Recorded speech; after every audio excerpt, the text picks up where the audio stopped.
Special মানুষের জন্য ল একটু কার্ভ করে যেতে পারে।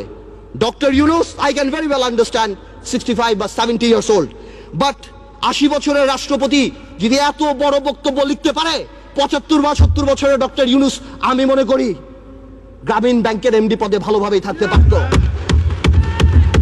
মাননীয় স্পিকার, ডক্টর ইউনুস বাংলাদেশের সম্পদ না পৃথিবীর সম্পদ।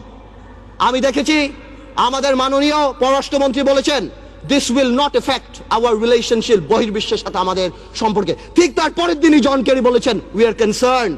23 জন কংগ্রেসম্যান বলেছেন উই আর কনসার্নড। বহির্বিশ্ব ফোন উঠে ঝগড়া করবে না, এটা তাদের diplomatic language, that we are concerned, we are looking into the matter. Doctor Yunus আমাদের মতো না।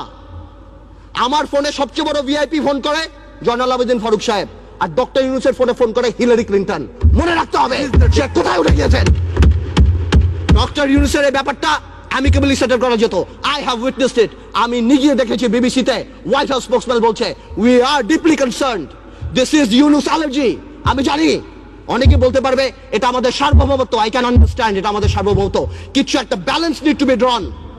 এখন সার্বভৌমত্বর সাথে ব্যালেন্স, এখন গ্লোবালাইজেশনের সময় কালকে বাংলাদেশের বিপদ হচ্ছে, আমরা তাদের কাছে যে হাত পাততেছি, দুই নেত্রীর মনোমালিন্য হচ্ছে, নির্বাচনে যাব কি যাব না, আমেরিকান এম্বাসির দাওয়াতে ভিড় লেগে যাচ্ছে, এখানে ভিড় লেগে যাচ্ছে, আর যখন কোনো কিছু হচ্ছে তখন কি বলা হচ্ছে এটা আমাদের সার্বভৌমত্ব ব্যাপার। এটা সার্বভৌমত্ব ব্যাপার না, এটা পার্সোনাল ভেন্ডাটার ব্যাপার। সংসারের কথা আসতেছে, excuse me, I would appreciate if you let me finish. Yes, please, uninterruptedly. You understand it? Yes, you should know it. আমি আরেকটা কথা বলতে চাই, সন্ত্রাসের কথা আপনি বলেন, একটা চেইন অফ কমান্ড থাকতে হবে। যেই দেশের স্বরাষ্ট্র প্রতিমন্ত্রী শাহরুখ খানের কনসার্টে যে মাটিতে বসে, সেই দেশে কি হতে পারে, মান ইজ্জত কোথায় যায় আমাদের? A মন্ত্রী is not a person, a মন্ত্রী holds the flag. সেই মন্ত্রী আমাদের, সেইখানে স্বরাষ্ট্রমন্ত্রী যেই কাজ করে, এই দেশে এগুলি হতেই পারে। মাননীয় স্পিকার, অনেক কথা বলে অনেক কিছু শেষ করা যাবে না, তবে আমি এতটুকু বলতে চাই ডেমোক্রেসির সাথে গুড গভর্নেন্স থাকতে হবে, মোরালিটি থাকতে হবে।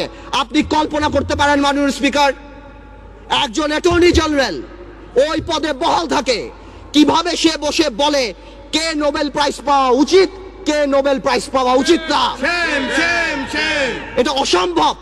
আমার দুঃখ হয়, আমার ভয় হয় যে মাননীয় অ্যাটর্নি জেনারেল যদি চাটুকারিতা করে আগামীতে ভবিষ্যৎ ল মিনিস্টার হওয়ার জন্য আমার বলার কিছু নাই, কিন্তু যদি তার বুদ্ধি এই হয়ে থাকে যে